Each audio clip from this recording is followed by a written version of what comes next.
BFD के अंदर ना जब आप इंशाल्लाह CFAP में जाएंगे, देखिए मैं क्यों बार बार CFAP का नाम लेता हूँ। मैं CFAP का नाम इस वजह से लेता हूँ कि अब ICAP का जो एग्जामिनर है ना वो थोड़ा सा एडवांस चल रहा है। आप अगर सिर्फ कैफ की तैयारी करते हैं ना और पेपर में जाके बैठ जाते हैं तो बहुत ज़्यादा चांसेस हैं कि क्वेश्चन को अंडरस्टैंड करने के लिए करते हुए शायद आपको प्रॉब्लम फेस करना पड़े, क्योंकि उसका क्वेश्चन पूछने का तरीका, उसका पैटर्न जो है वो सारे का सारा वो मैंने जो देखे हैं वो CFAP लेवल के बने हुए हैं। अब आपका जो कोस्टिंग का पेपर था, ये BFD का पेपर नॉर्मली समहाउ इस तरह का होता है। आपका रिपोर्टिंग 2 का पेपर था, इसमें जो स्टैंडर्ड डिस्कस हुए हैं वही स्टैंडर्ड एडवांस अकाउंटिंग में भी हैं, पूछने का तरीक़ेकार तकरीबन समहाउ वैसा ही है।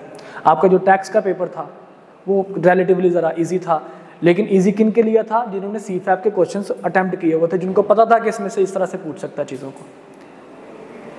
और आप मज़े की चीज़ देखिए कि सबसे कम रिजल्ट किसका आया? FAR 1 का। उसके बाद सेकंड नंबर पे कौन है? टैक्सेशन। हाँ जी 27.7% था FAR 1 का और 29% था टैक्सेशन का। अब वो टैक्स का रेट कम क्यों है? और ये नॉर्मली ऐसा ही इतना ही होता है, मतलब 30 मैक्सिमम 30-35 तक जाता है ये।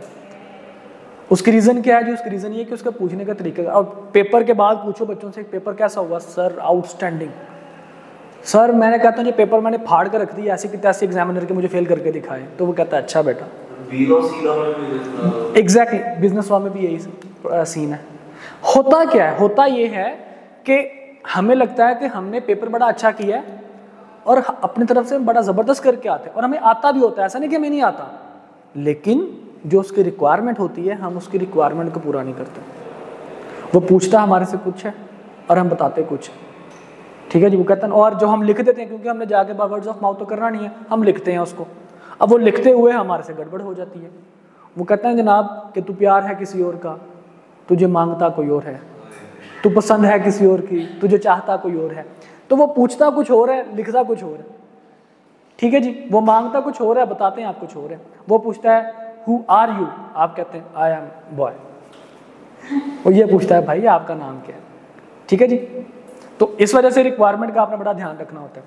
और उसका पूछने का अंदाज इस तरह का हो चुका है कि एडवांस लेवल के जब तक आप उसकी प्रैक्टिस या क्वेश्चन थोड़े बहुत नहीं करोगे, आपको उस चीज़ का अंदाजा बिल्कुल नहीं होगा। अभी जो मैंने आपको एग्जांपल कराई ये बिल्कुल बेसिक एग्जांपल है, ICAP के स्टडी टेक्स्ट की एग्जांपल है और ये CFAP की एग्जांपल है, ठीक है। और ये इनिशियल एग्जांपल है जिसको हमने प्रॉपर अपना क्वेश्चन मान लिया हुआ है, और जब हम इसको देखेंगे ना आपके क्वेश्चंस को, तो वो भी तकरीबन इससे मिलते जुलते ही होंगे।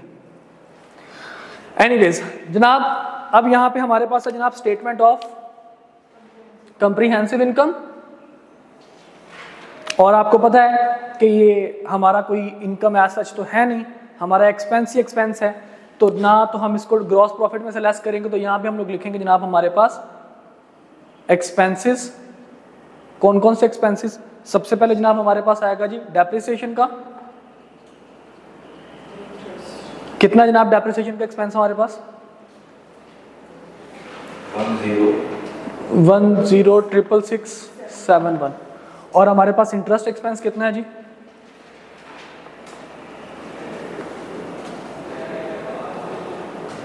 ये हमने लिखा हुआ है 231246, दैट्स इट, ठीक है जनाब। जब हमारे से अगले साल की बात करेगा तो फिर हम कंपैरिजन बना देंगे उनका, ओके। स्टैंडर्ड आजकल जो रिपोर्टिंग चल रही है वो कंपैरिजन की चल रही है। अगर आप किसी भी कंपनी के अकाउंट्स देखेंगे तो कंपनी के अकाउंट्स के अंदर आप लोगों के सामने इंशाल्लाह मैं कुछ एग्जांपल्स रखूंगा ये स्टैंडर्ड्स पढ़ाने के बाद, कंपनीज के अकाउंट्स। तो डिफरेंट, अगर आप किसी कंपनी का प्रोस्पेक्टस परचेज करते हैं, क्योंकि मैं इन्वेस्टमेंट करता रहता हूँ कंपनीज के शेयर्स के अंदर थोड़ी बहुत, तो उसमें प्रोस्पेक्टस हमें मिलते हैं।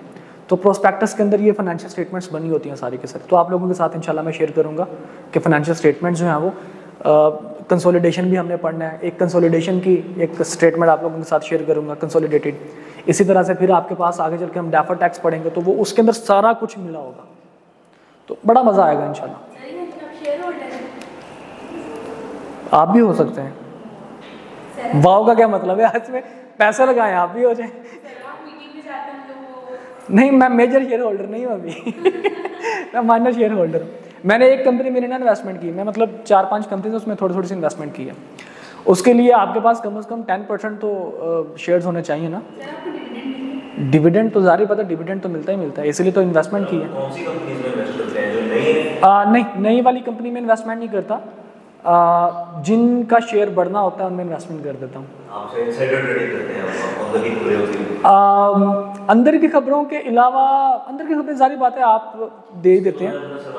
हाँ, और उसके साथ साथ ना आपके कुछ इंडिकेटर्स होते हैं किसी भी कंपनी के, तो अगर आप इसमें थोड़ा सा इन है तो वो इंडिकेटर्स आपको पता चल जाते होते हैं कि आने वाले वक्तों में क्या होने जा रहा है। मिसाल के तौर पर जैसे आने वाले वक्तों में अभी हमारा जो इंटरेस्ट रेट है वो आपको पता है कितना है, काइबर रेट हमारा कितना है, दैट इज़ नियरली 20 to 21%। 21% हमारा काइबर रेट है। अब आने वाले वक्तों में, अब इस साल जो है वो कहते हैं कि जनाब इन्फ्लेशन आपका 20-22% रहेगा, ये कह रहे हैं। तो जितना इन्फ्लेशन है कम से कम काइबर तो आपका उतना रहेगा। तो कीन चांसेस हैं कि काइबर थोड़ा सा आपका इंक्रीज कर जाए, क्योंकि इन्फ्लेशन ज़्यादा है तो लोग हो सकता है कर्जे शर्जे ले लें। ठीक है जी। तो अब आपका काइबर जैसे थोड़ा सा इंक्रीज करेगा, लोग सब बचाने के लिए हो सकता है लोगों को वो सेविंग के लिए भी अर्ज करें, तो काइबर थोड़ा सा इंक्रीज करेगा। तो अगर आप इस ज़माने में बैंकिंग सेक्टर के अंदर आप अगर इन्वेस्टमेंट करते हैं, बैंक के आप शेयर्स परचेज करते हैं, तो वो आई थिंक ज़्यादा इट्स अ गुड अपॉर्चुनिटी। तो ये इंडिकेटर्स जो हैं, इसके लिए आपको सीए क्वालिफाई करना ज़्यादा ज़रूरी है।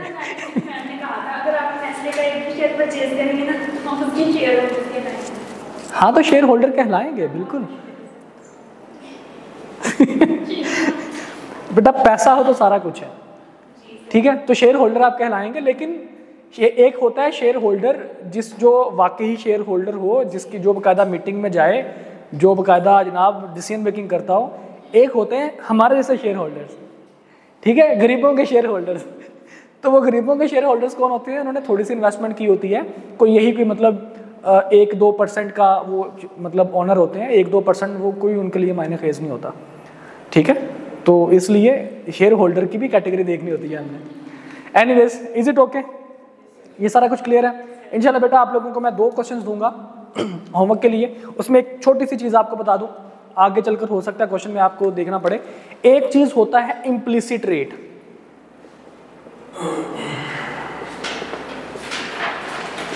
एक होता है इंक्रीमेंटल रेट।